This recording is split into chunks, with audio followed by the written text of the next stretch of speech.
vinyl community, welcome to another video with the record spinner. So if you probably noticed in my past couple of uploads, my vinyl listening setup is no longer behind me on the surface of my storage cubes. It has now been replaced with yet another towering cube full of vinyl. The collection is slowly growing at a rapid pace, and you're probably speculating exactly where did that setup go. And I've even gotten some comments on photos on social media when I post like what I'm spinning on a daily basis. Comments such as, "Something seems different about this photo," or something along those lines. I have been waiting a long time to show this off on the channel, and it just happened to be a week where I wasn't doing live streams unboxing notable records or doing hauls of sorts.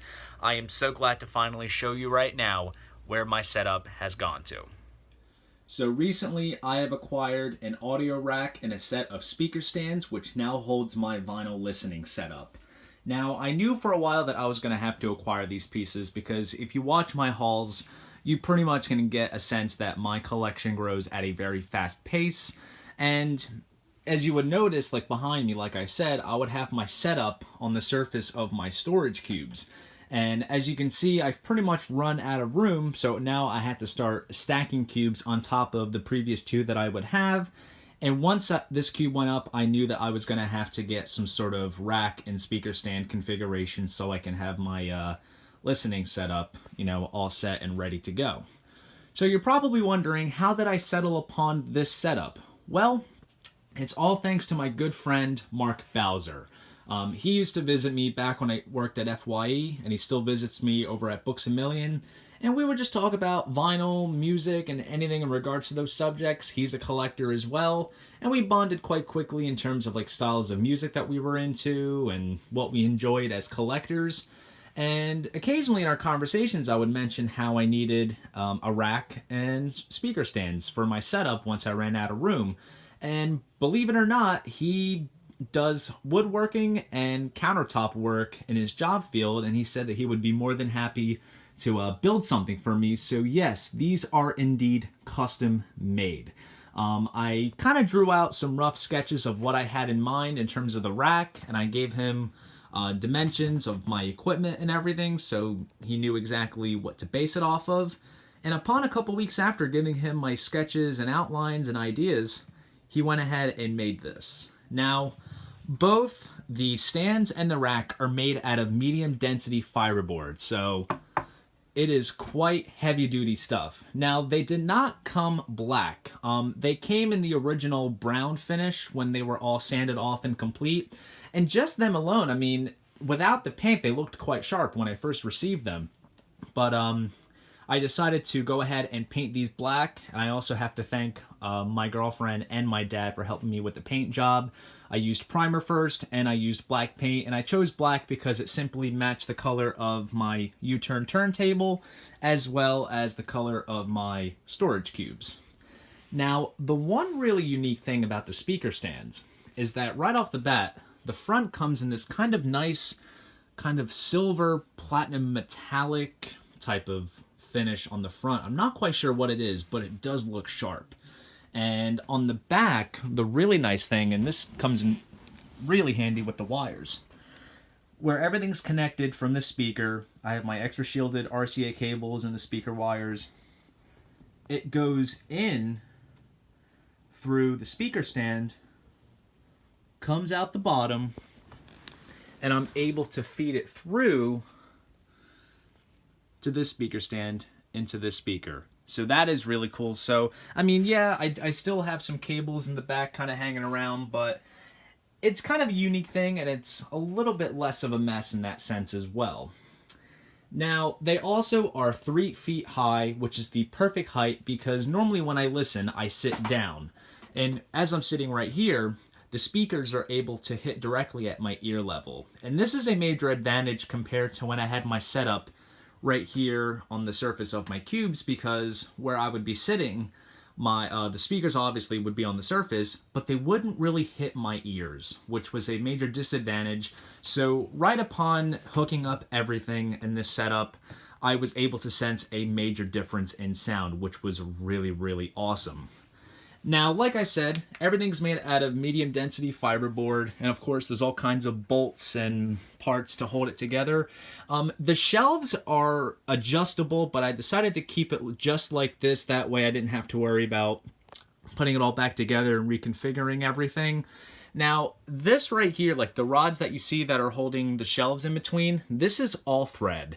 Now, what I realized upon like grabbing it is that it kind of leaves an imprint on your hands and it kind of digs in. It's not entirely painful, but it's not the best thing. So what I used was this type of rubber adhesive tape that wraps around the all thread, so that way if I have to grab it or move it by any chance, it's not going to dig into my hands. And plus, it kind of blends in with the black, the color of the shelves and everything.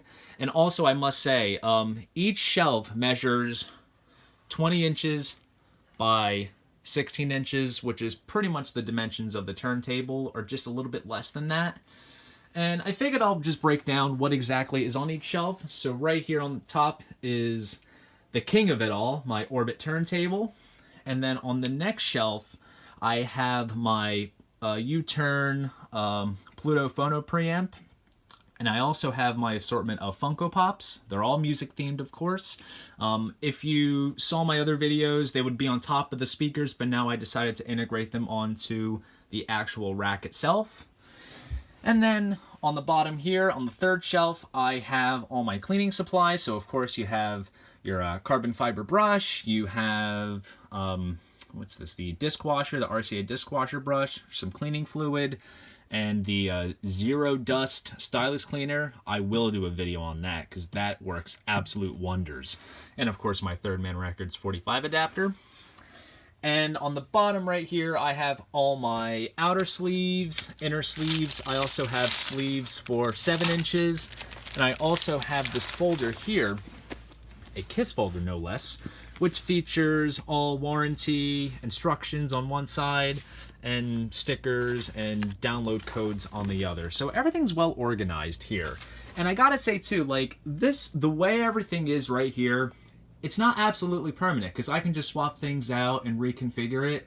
And even if I decide to get a receiver as well, like I can just place it here and I have space for whatever other components that I decide to add on in my setup later on down the road. Now, here's the interesting thing. So of course, in terms of electrical stuff, everything is connected through this little power surge, well, not power surge, but power line. Everything's there. But here's the weird thing. Now, if you have the Pluto preamp, you'll notice that there's no designated on or off switch. So once you plug it in, it just powers itself. And I'm not the real biggest fan of that because God forbid if anything gets blown out.